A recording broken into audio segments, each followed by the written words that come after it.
शर्मा जी पंजाब से। श्री हरिवंश। महाराज जी राधा वल्लभ श्री हरिवंश। महाराज जी, क्या अपने के प्रति मोह और आसक्ति भक्ति मार्ग में बाधा है? हाँ जी, शरीर से लेकर शरीर संबंधियों तक किसका प्रश्न है? बिल्कुल बाधा है, बिल्कुल। क्योंकि एक मन है और वो अगर बहुत जगह प्यार किए हुए है तो प्रभु से प्यार नहीं कर पाएगा। इससे आगे कैसे निकला जाए? सब में प्रभु को देख लो। छोड़ नहीं सकते हो तो जोड़ लो। पुत्र को प्यार कर रहे हो और प्यार करो, उसे भगवान मान के प्यार करो, उसमें भगवान बैठा है। पत्नी को प्यार कर रहे हो और प्यार करो। त्याग नहीं सकते हो तो राग करो, इतना राग करो कि मेरे भगवान इस पत्नी के हृदय में बैठे, माता पिता में भगवान बैठे, प्रत्येक व्यक्ति में भगवान बैठे। भगवान को देखकर किया गया जो व्यवहार है वो भक्ति है। भगवान से विमुख किया गया व्यवहार वही अभक्त है। तो जो भगवान से विमुख होकर हम मान रहे हैं कि मेरा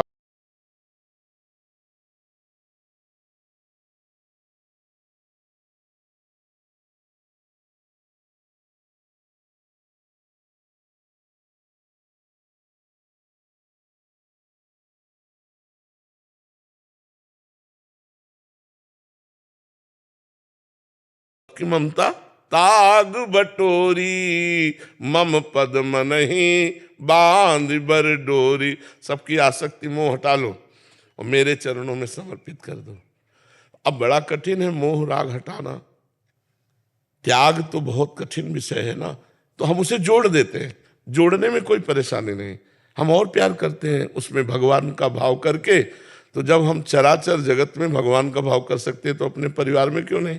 क्योंकि भगवान सर्वत्र है। मत्तः परतरम नान्यत किंचिदस्ति धनंजय, मेरे सिवा और किंचिन मात्र कुछ नहीं। तो हमें अपने भाव बदलने हैं।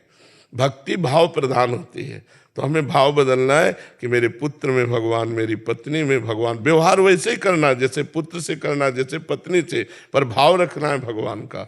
क्योंकि मोह त्याग करना बहुत कठिन है। हम मोह को प्रेम में बदल सकते हैं। उन्हीं में भगवान देख करके हम और प्यार करें और दुलार करें तो भगवान की वो भक्ति बन जाएगी। महाराज जी, इस शरीर की आसक्ति कैसे टूटे? नाम जप करो और अपने बुजुर्गों की सेवा करो। सेवा से आसक्ति का नाश हो जाता है।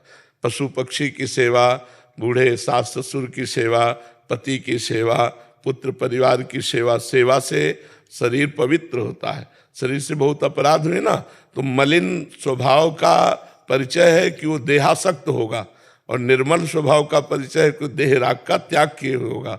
तो देह राग का त्याग करने के लिए या तो शुद्ध ज्ञान हो या विशुद्ध भक्ति हो। ज्ञान में भी इसके राग का नाश हो जाता है। जिसे हम अपना मैं समझ रहे हैं वो है ही नहीं। जो स्थूल शरीर जिसे मैं समझ रहे हैं वो है ही नहीं, ज्ञान से पता चल जाता है। तो जैसे सांप को अपने केचुल से कोई प्यार नहीं होता, ऐसे ज्ञानी पुरुष को अपने शरीर से कोई राग नहीं होता। तो हम ज्ञान तो प्राप्त करना बड़ा कठिन है, तो हम भक्ति से शुरू करते हैं। भगवान की सेवा में, माता पिता की सेवा में, समाज की सेवा में, पशु पक्षियों की सेवा में अगर हम शरीर को लगाते हैं तो हमारा शरीर पवित्र होगा। और शरीर में हमारी आसक्ति है तो हमारी आसक्ति पवित्र होने लगेगी। पवित्र आसक्ति आत्मा में होती है, भगवान में होती है। अपवित्र आसक्ति शरीर में होती है, भोगों में होती है, शरीर संबंधियों में होती है। नाम जप और सेवा, इन दो के द्वारा हम आसक्ति का परिवर्तन कर सकते हैं। वैभव जी। श्री हरिवंश। महाराज जी, जब वृंदावन आया था तो श्री जी के भरोसे आया था, जिससे मन में बहुत उत्साह रहता था। धाम आने के बाद अब आश्रय से वो उत्साह बंद सा हो गया। किसके आश्रय हो? श्री जी के आश्रय अकेले आए थे। नहीं, अभी किसके आश्रय से हो? उन्हीं के आश्रय से हूँ। तो फिर कैसे कह रहे हो? मतलब वो आनंद अब नहीं मिल रहा है। हाँ, इसलिए नहीं मिलता कि इत्र की दुकान में जाओ तो तुरंत आपको बहुत खुशबू लगेगी, और 2 घंटा बैठ जाओ फिर नहीं लगेगी। फिर कोई नई इत्र की शीशी खोले ज्यादा पावर वाली तो आपको लगेगी, अन्यथा नहीं लगेगी। क्यों? क्योंकि अब घ्राणेन्द्रिय ने समानता प्राप्त कर ली। ऐसे ही थोड़े आनंद में आप प्रसन्न हो गए थे जब आप आए थे। अब आपके मन को बड़ा आनंद चाहिए। अब साधना कीजिए, आराधना कीजिए तो और आनंद आएगा। यहाँ तो प्रतिपल नवीन आनंद है, वृंदावन आनंदमय है। हमें तो कभी ऐसा अनुभव नहीं हुआ। साधन विहीन जीवन ऐसा अनुभव करेगा। अगर साधना कर रहे हो तो नवीन आनंद का अनुभव होगा। समझ रहे हो ना? अब और आनंद चाहिए। आनंद कम नहीं हुआ, अब मांग और बन गई। अब आपके आनंद की भूख बढ़ गई है, आपको और आनंद मिलना चाहिए। लीलाओं का गायन करो, भगवान की लीला चरित्रों को सुनो, नाम जप करो, किसी की निंदा स्तुति मत करो, सर झुका के रहो, भगवान के धाम में आनंद बढ़ता रहेगा जी। रोहित कुमार साहू जी। राधे राधे। राधे राधे महाराज जी। महाराज जी, शास्त्र के अनुसार संतान उत्पत्ति से पहले ही साधु संतों का आशीर्वाद लेना चाहिए और नाम जप करना चाहिए, महाराज जी ऐसा है? अब अपने सनातन धर्म में तो ऐसा है, ये देवी देवताओं की आराधना, भगवान की आराधना, संत महात्मा और ऋषि मुनियों के आशीर्वाद, ये तो अपने सनातन धर्म की परंपरा ही है, तो इसमें नवीन बात क्या है। पहले ही देवी देवताओं की आराधना, संत महात्मा, लेकिन अब गर्लफ्रेंड बॉयफ्रेंड वाले मानेंगे हैं? गर्लफ्रेंड बॉयफ्रेंड ब्रेकअप, फिर बॉयफ्रेंड फिर ब्रेकअप, देवी देवता की जरूरत क्या है? ये तो उनकी बात है जो ब्रह्मचर्य से रहे। अब ब्याह होने जा रहा धर्म के अनुसार, तो फिर देवी देवताओं का पूजन, गुरुजनों का आशीर्वाद, फिर गृहस्थी में मंगलमय। अब भाई हमारी समझ में नहीं आता कैसे देवी देवताओं का आशीर्वाद लेंगे जब कई बॉयफ्रेंड बन चुके, कई गर्लफ्रेंड बन चुकी, लिव इन रिलेशन चल रहे हैं। तो हमें तो लगता है कोई बिरले ही बच्चा बच्ची ऐसे होंगे जो धर्म पूर्वक ब्याह करके फिर गृहस्थाश्रम के कर्म करें। हाँ, तो हमें ये बहुत हमारी प्रथा है पुरानी कि जब तक देवी देवताओं का अर्चन बंदन पूजन ना हो जाए तब तक पति पत्नी नहीं मिलते थे। सबका आशीर्वाद लेकर के ब्याह होने के बाद भी पूरे गांव के देवी देवता पूजे जाते थे, और सबका आशीर्वाद लेकर माता पिता के आशीर्वाद से फिर गृहस्थ धर्म में ऐसा जी। आशी वर्मा जी। राधे राधे महाराज जी। महाराज जी, हमारे समाज में कई प्रकार की मान्यताएं एवं परंपराएं चली आ रही हैं, जैसे बिल्ली रास्ता काट गई, मंदिर में घर इस दिशा में रखना है, घर इस दिशा में रखो, चाहे जिस दिशा में रखो, भजन नहीं करोगे तो उस घर में भूत ही रहेंगे। और जिस दिशा में बुरा माना जाता उस दिशा में बना लो, नाम कीर्तन करो। अगर मंगल न हो जाए तो मुझे बताना, नाम कीर्तन करो, उस घर में भगवान विराजमान कर लो, अगर मंगल न हो जाए तो कहना। और बिल्ली रास्ता काट गए तो क्या उसमें कुछ भी करे। हाँ, बिल्ली तो बिल्ली, कोई बबर शेर हो तो ये भी है कि रास्ता काट के खड़ा है, काट खाएगा। ये यूपी से आए हैं तो हम आपके पास आने लगे थे, तो रास्ते में जब गाड़ी स्टार्ट की तो बिल्ली रास्ता काट गई। आ गए ना, मैंने इनको बोला बिल्ली काट गई, कहते हमारे यूके में तो सब पास में रखते हैं। तो बिल्कुल बिल्कुल तो खिलाते पिलाते और उसके साथ कहते मेरा बिल्लू मेरा बिल्लू। बिल्कुल उसके साथ ना प्यार करो तो वो गुस्से हो जाती मेरी बेटी। हाँ, तो ये आप मत सोचो कि बिल्ली रास्ता काट गई या किसी ने छींक दिया, नहीं। अब वो गाड़ी में बैठे नहीं जा, उसने छींक दिया, उसको जुकाम है, छींक हो गई, अब वो बेचारा खड़ा है कि यार छींक हो गई, अमंगल हो गया, ऐसा कुछ नहीं। जब ऐसा लगे ना तो भगवान का नाम स्मरण करो, मंगल भवन अमंगल हारी, परम मंगल होगा, मंगल हो नहीं। देखो बिल्ली रास्ता काट गई, कोई नुकसान तो नहीं हो, बेचारी उतनी सामर्थ्य का नुकसान कर दे बिल्ली। कपिल जी बीकानेर से। श्री हरिवंश महाराज जी। महाराज जी, मन क्या है, बुद्धि क्या है, चित्त क्या है, किसे कहते हैं? इस शरीर में जीवात्मा और परमात्मा दोनों का वास है, तो क्या बुद्धि, मन, इंद्रियां ये सब शरीर के आंतरिक अंग हैं? 3 शरीर हैं, जैसे कोट, शर्ट, बनियान। आप जब कभी बाबूजी बनकर कहीं जाएंगे तो यही होता है ना, एक बनियान, एक शर्ट और एक कोट, 3 वर्दी। तो जीवात्मा की 3 वर्दी है, स्थूल शरीर कोट, सूक्ष्म शरीर शर्ट, कारण शरीर बनियान, तीनों उसकी पोशाक है।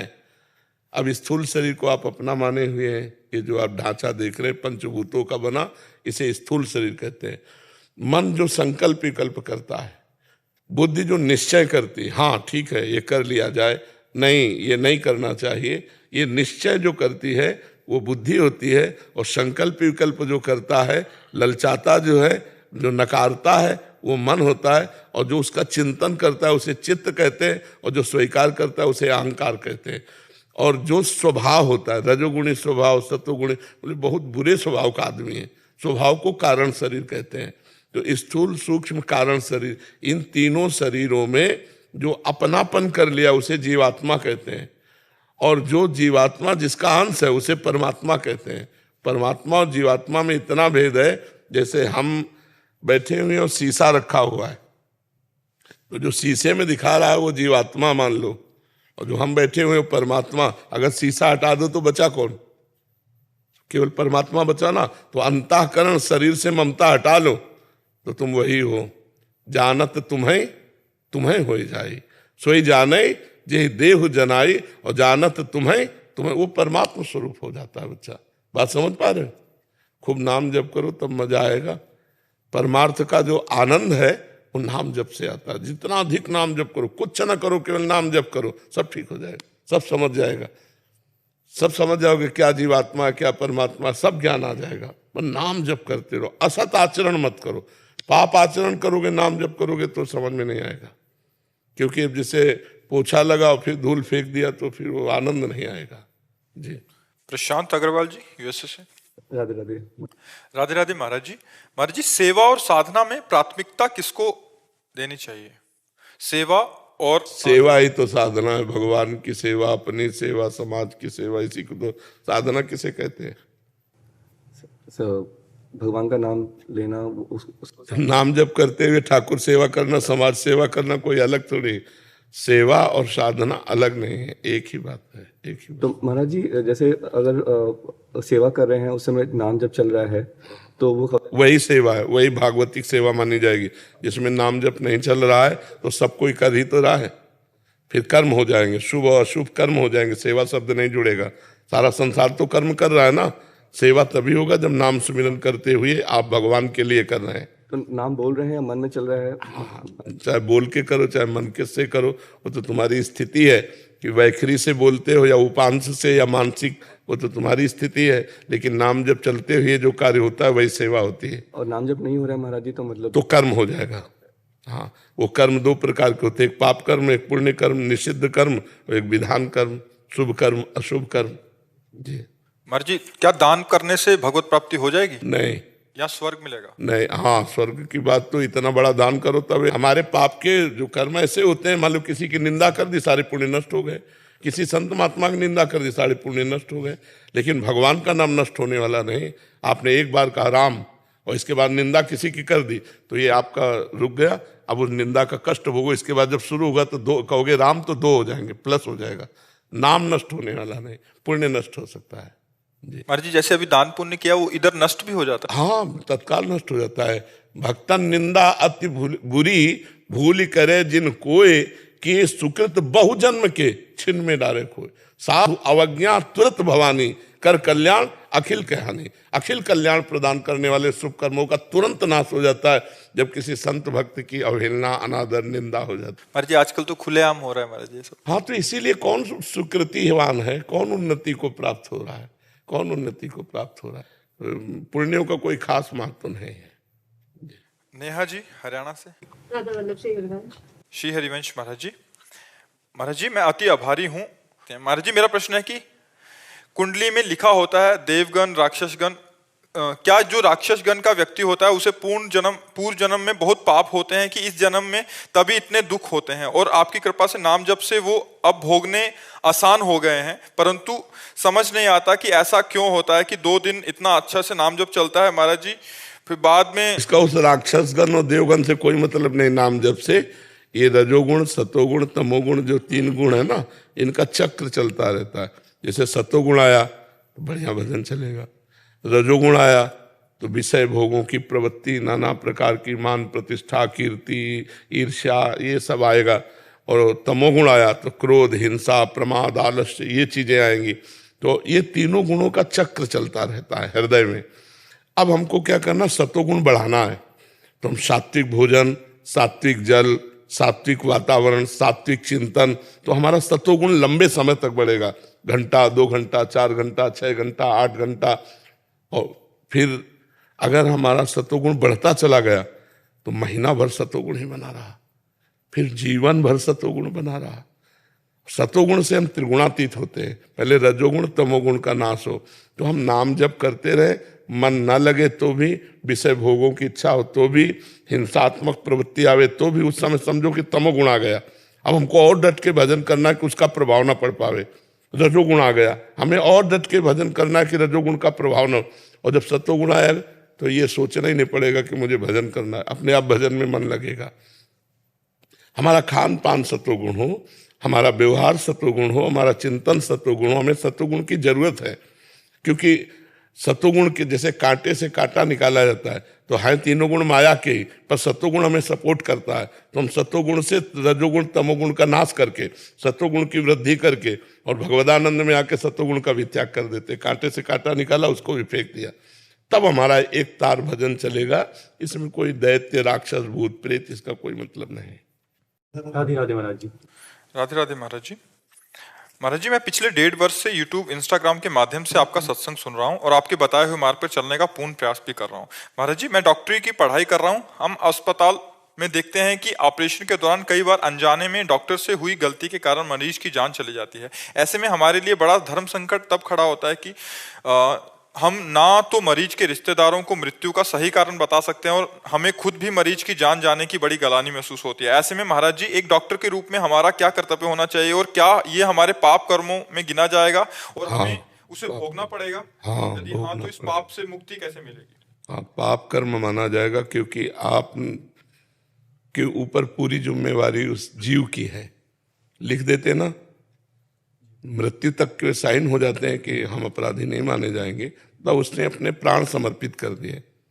अब आप अपनी अयोग्यता के कारण यदि उसके प्राण जाते हैं तो आप अपराधी हैं। आपने अपनी योग्यता के अनुसार पूरा फाइनल ठीक ऑपरेशन किया, अब वो नहीं बचता है, उसका प्रारब्ध है। लेकिन आपकी अयोग्यता के कारण यदि प्राण जाते हैं तो आप अपराधी हैं और आपको पाप का दंड भोगना पड़ेगा। वो हत्या आपकी मानी जाएगी कि आपने हत्या की, क्योंकि आप डॉक्टर हैं।